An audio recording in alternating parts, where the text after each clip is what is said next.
Hai, halo semuanya. Assalamualaikum. Welcome back to my channel. Seperti biasa, ini waktunya belanja bulanan. Saya dibantu selalu setiap bulannya oleh Paksu untuk belanja. Jadi selama pandemi, selama banyak virus, jadi beliaulah yang turun tangan untuk melakukan rutinitas belanja bulanan ya, Mak. Jadi karena dia sendirian, biasanya berdua tim dengan saya ya, Mak. Jadi ini semuanya dia yang lakukan. Dari mulai ambil video, kemudian ambil barang-barangnya. Jadi mohon maaf kalau gambarnya suka nggak stabil ya, Mak.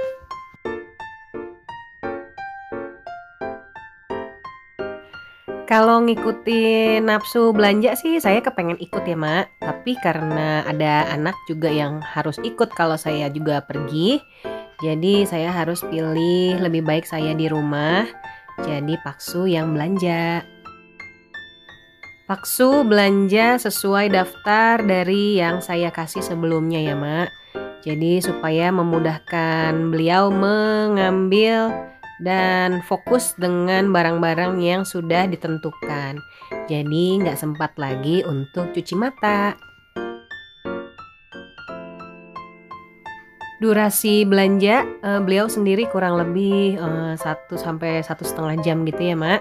Jadi karena biar singkat, biar Mama nggak bosen, videonya saya percepat.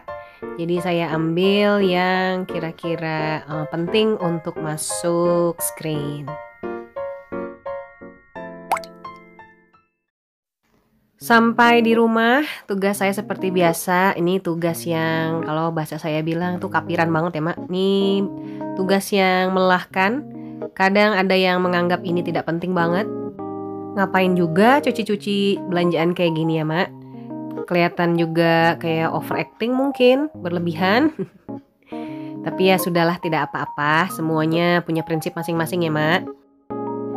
Ini termasuk ikhtiar saya sebagai manusia juga, karena ya nggak ada yang tahu ya, Mak. Semua rizki, kemudian maut, hidup, jodoh, itu semua ada di tangan Allah. Jadi ya ini ya usaha saya aja supaya semuanya aman, nggak pakai lupa cuci tangan. Jadi saya pastikan semuanya sudah bersih. Setelah kering, setelah dipakai lap kering, semua belanjaannya saya panjang dulu nih supaya mak-mak bisa lihat perintilan yang saya beli bulan ini. Jadi ini lebih sedikit daripada bulan kemarin ya, Mak. Aduh, maaf. Nah, jadi seperti ini. Telur juga termasuk belanja bulanan juga ya, Mak. Double sih kalau telur tuh ada mingguan juga dan bulanan juga. Ini totalnya adalah Rp305.000. Alhamdulillah total belanjaannya di bawah budget yang biasa saya keluarkan ya, Mak. Karena banyak produk, nggak banyak produk sih. Ya lumayan lah yang saya nggak beli bulan ini karena masih ada stok. Dan semua sudah saya masukkan ini ke dalam kotak harta karunnya ya, Mak. Seperti biasa nih. Jadi semua saya taruh sini. Untuk makanan atau mie instan ini lebih tepatnya ya, Mak. Saya taruh di keranjang seperti ini karena adanya ya segini-gininya. Jadi saya taruh di dalam kabinet di dapur di bagian atas. Nah, dicampur dengan pertepungan. Ya maaf ya, Mak, kalau berantakan karena wadahnya ya segini-gininya. Karena saya belum sempat lagi mau beli lagi yang baru. Kebetulan juga banyak kerjaan, nemenin anak PJJ. Aduh, alasan aja. Pokoknya belum sempat aja ya, Mak. Telur yang tadi saya beli itu sudah masuk kulkas juga dan sudah ada yang terpakai juga. Kalau ini sih bawaan Paksu nih, Mak. Beli telur puyuh mentah, lumayan buat nambah-nambah lauk ya, Mak. Karena semuanya nggak bisa masuk kabinet di dapur, jadi ada yang saya taruh di pantry sebelah belakang ya, Mak. Nah, jadi seperti ini masih pakai wadah yang lama. Alhamdulillah aja, yang penting tempatnya cukup dan tidak terlalu berantakan ya, Mak. Dan kali ini saya mau berbagi tips dan sedikit membongkar apa yang suka saya lakukan ya Mak. Setiap mau belanja bulanan atau setiap setelah saya menerima kucuran dana dari Paksu. Ini adalah buku catatan saya. Ini buku catatan tidak saya beli, ini saya koleksi dari zaman saya gadis dulu ya Mak. Aduh gadis guys. Nah ini dari zaman sekolah lah gitu ya Mak. Nah dari zaman sekolah saya kumpul-kumpulin, ternyata masih berguna dipakai. Saya sudah punya anak 1, alhamdulillah.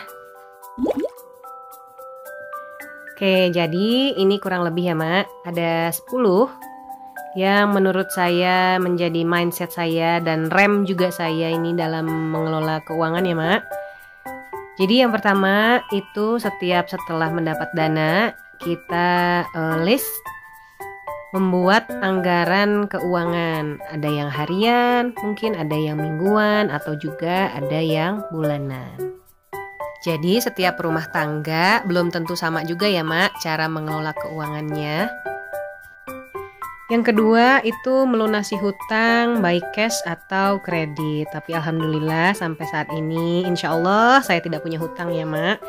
Dan saya punya prinsip lebih baik tidak punya lah daripada saya harus berhutang. Kemudian yang ketiga itu simpan uang receh. Ini yang receh-receh banget nih. Tapi kadang berguna ya Mak untuk kita membeli barang tersier. Kalau udah dikumpul-kumpulin uang receh pasti tambah banyak. Jadi kalau ada keperluan tersier kita bisa pakai. Kemudian yang keempat ada menabung dan dana darurat. Menabungnya itu disisihkan di awal bulan ya Mak beserta dana daruratnya. Kemudian yang kelima ada berhemat dalam urusan makanan. Dan keenam itu selalu memanfaatkan promo atau diskon spesial terutama untuk barang-barang yang kita sangat butuhkan. Kemudian yang ketujuh itu cari penghasilan tambahan. Untuk saya penghasilan tambahan ini kadang niatnya on off ya Mak, karena saya pengennya sih cari penghasilan tambahan lain di luar gaji Paksu. Tapi apa daya kadang saya suka give up sendiri ya Mak, menyerah sendiri gitulah, capek nih, belum tahu nih mau jual apa lagi. Yang ke-8 itu kita kurangi atau pangkas pengeluaran. Kemudian yang ke-9 itu mengubah kebiasaan. Dan yang terakhir yang saya taruh terakhir itu adalah kita harus mengendalikan diri atau dengan kata lain disiplin. Begitulah poin-poinnya, nanti akan saya jelaskan ya Mak. Dalam mengelola keuangan rumah tangga itu settingannya bervariasi ya Mak. Ada yang di suami, maksudnya suaminya yang mengatur. Ada yang full semuanya di istri. Dan ada juga yang 50-50. Ada yang di suami, sebagian lagi ada yang di istri.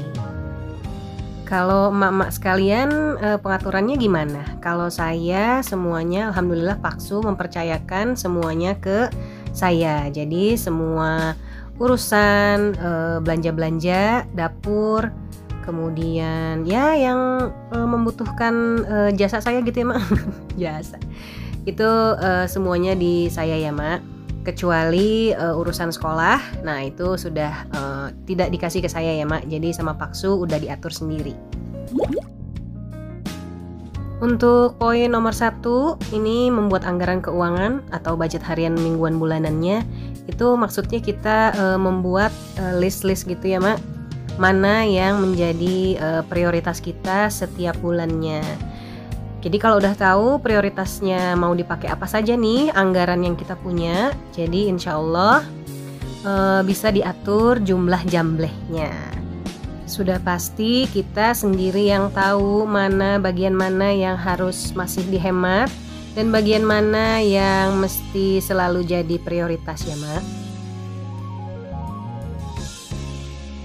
Untuk poin nomor 2, sebagai pilihan hidup lebih baik memang kita tidak punya hutang atau tidak berhutang gitu ya Mak. Tapi kalau misalnya masih mau berhutang, kita harus memastikan kita sanggup membayar karena setiap bulannya akan berpengaruh terhadap penghasilan kita. Uang receh kalau dikumpulin bisa banyak ya Mak. Jadi kalau misalnya emak-emak punya kebutuhan di luar dari budget yang sudah ditentukan, uang receh yang sudah kita simpan banyak itu insya Allah pasti bisa berguna ya Mak. Menabung dan menentukan jumlah dana darurat itu semua tergantung juga ya Mak. Jadi yang penting disisihkan di awal bulan pada saat menerima kucuran dana. Itu jumlahnya ditentukan sendiri, tidak perlu banyak, yang penting istiqomah setiap bulannya bisa menabung ya Mak, amin. Urusan perut nomor 5 ini sebenarnya susah-susah gampang ya Mak, atau gampang-gampang susah. Sebenarnya ini kalau urusan makanan masak sendiri udah pasti lebih hemat, tapi kalau misalnya mau makan di luar, kemudian online, itu diatur saja intensitasnya, tidak perlu setiap minggu harus beli atau jajan di luar. Kita atur aja suasananya mungkin supaya nggak bosan. Misalnya masak dengan pasangan kita, biar romantis. Memanfaatkan diskon itu terutama untuk barang-barang yang kita selalu pakai ya Mak. Jangan melulu mentang-mentang ada diskon kita belanja, padahal kita beli barang yang kita tidak perlukan. Dan sah-sah saja kita mencari penghasilan tambahan ya Mak.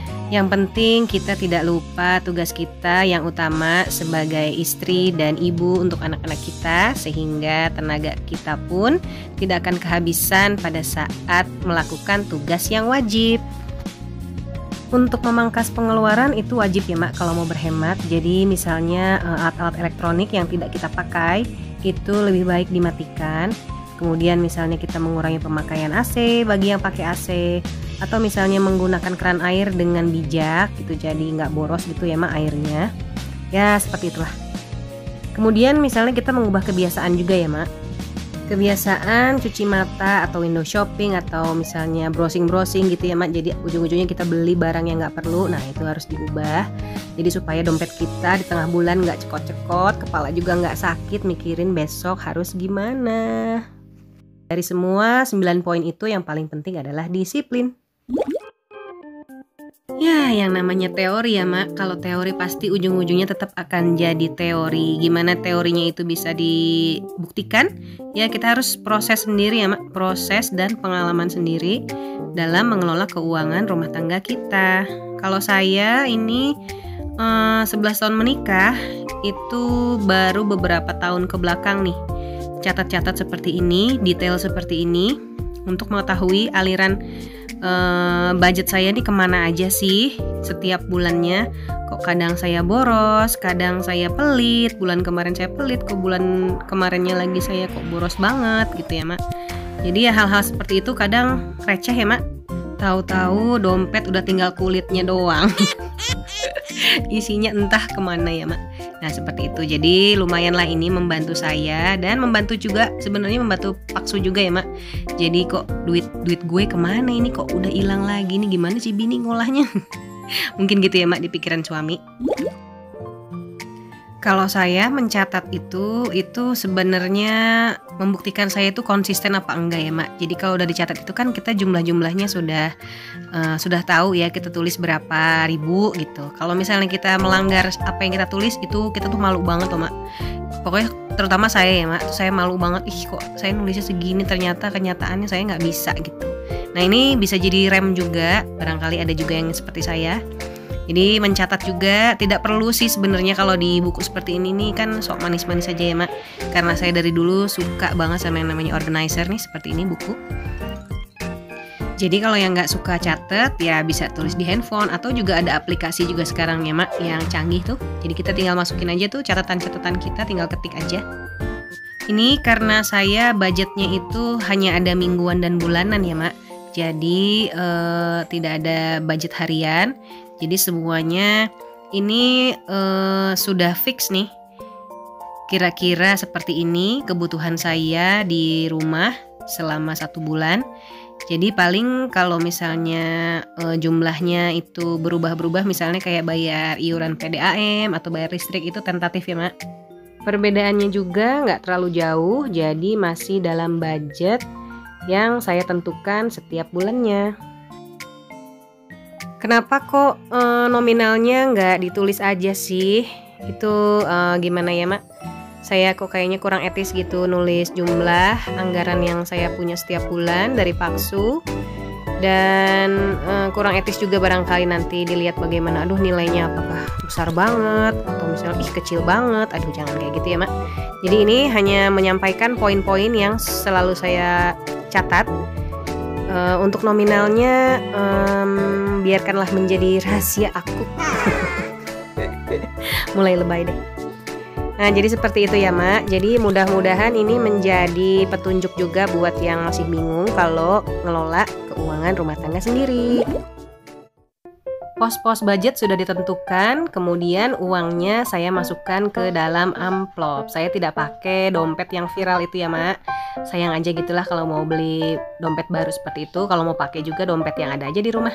Tapi kalau pakai amplop ini, amplopnya udah lecek, udah kusut, udah kotor, tinggal ganti amplop yang baru. Jadi lumayan menghemat uang beli dompet. Jadi seperti itu ya, Mak. Jadi dalam berhemat, garis besarnya atau garis merahnya itu yang penting adalah kita harus menyesuaikan segala sesuatunya, terutama gaya hidup itu sesuai dengan kemampuan kita ya, Mak. Kayaknya udah dulu ya Mak ngocehnya nih, udah 16 menitan.